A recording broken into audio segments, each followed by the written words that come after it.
আজকের রেসিপিতে থাকছে সজনে ডাঁটার আচার। এই আচারটা বানিয়ে আপনি সারা বছর সংরক্ষণ করে খেতে পারবেন। প্রথমেই আমি একটা স্পেশাল মসলা বানিয়ে নিচ্ছি। শুরুতেই নিয়ে নিলাম ১ চা চামচ পরিমাণে মৌরি, এরপর লাগছে ১ চা চামচ পরিমাণে কালো সরিষা। তবে আপনারা চাইলে অন্য কোনো সরিষাও ব্যবহার করতে পারবেন।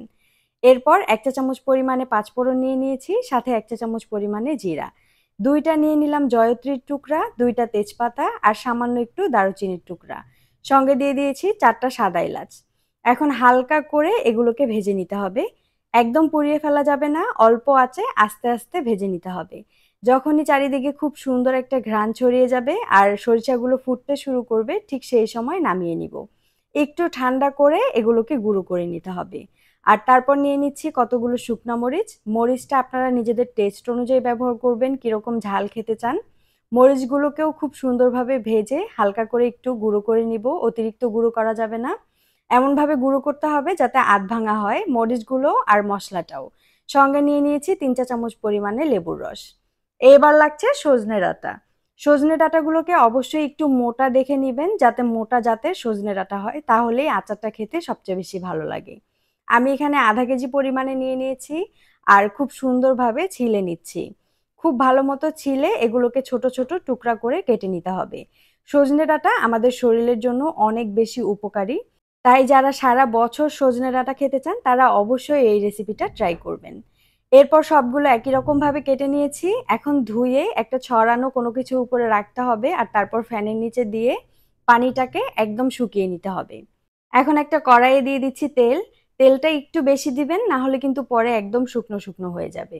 তারপর সামান্য একটু পাঁচফোড়ন আর ৪ থেকে ৫ টার মতো শুকনা মরিচ দিয়ে খুব সুন্দরভাবে ভেজে নিতে হবে।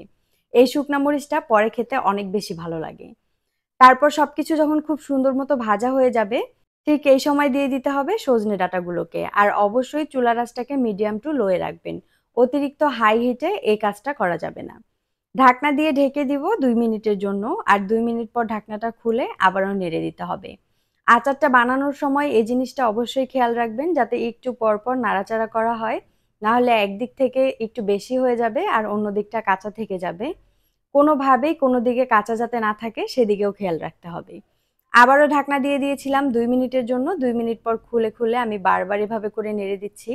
৭ থেকে ৮ মিনিটের মতো এগুলোকে তেলে ভেজে নেওয়ার পরে মসলাগুলোকে ব্যবহার করতে হবে। প্রথমেই মসলাগুলো দিতে যাবেন না, তাহলে অতিরিক্ত পুড়ে যাবে। এ পর্যায়ে অনেকটাই হয়ে গেছে। আমি দিয়ে দিচ্ছি মরিচ বাটাগুলোকে আর সঙ্গে দিয়ে দিচ্ছি কিছুটা মসলা। ১ চা চামচের একটু বেশি দিয়েছি, পুরো মসলাটা এখানে কিন্তু ব্যবহার করা যাবে না। আর তারপর দিয়ে দিয়েছি ১ চা চামচ পরিমাণে লবণ। এখন আবারও সবকিছুর সঙ্গে খুব ভালো মতো মিশিয়ে নিচ্ছি। চুলার আঁচটাকে মিডিয়াম টু লোতেই রেখেছি, কারণ অতিরিক্ত চুলাটা বাড়িয়ে দিলে সবকিছুই পুড়ে যাবে। এরপর বিট লবণ দিয়ে দিলাম ১/২ চা চামচ পরিমাণে। এখন আবারও খুব ভালো করে মিশিয়ে নিচ্ছি। এ পর্যায়ে ঢাকনা দিয়ে ঢেকে দিব ৩ থেকে ৪ মিনিটের জন্য।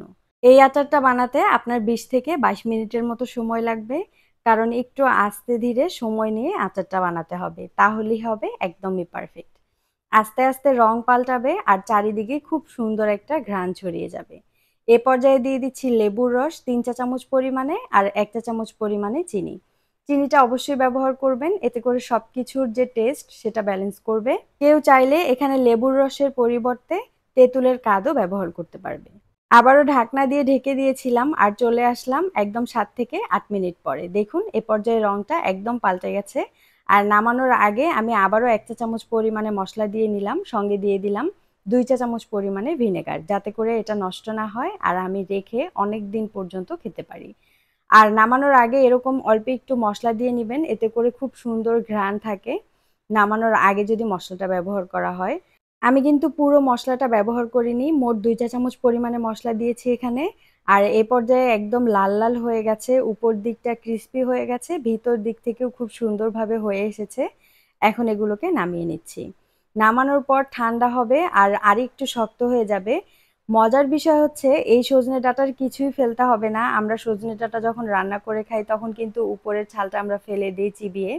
কিন্তু এভাবে আচার বানিয়ে খেলে সজনে ডাঁটার যে উপরের শক্ত অংশটা থাকে সেটাও খেতে অনেক বেশি মজা লাগে। আর এই আচারের স্বাদ হবে একদমই অন্যরকম। তাই যারা সজনে ডাঁটা পছন্দ করেন আমার মতো, আজই এই আচারটা ট্রাই করে ফেলুন। সবাই ভালো থাকবেন। আল্লাহ হাফেজ। আসসালামু আলাইকুম।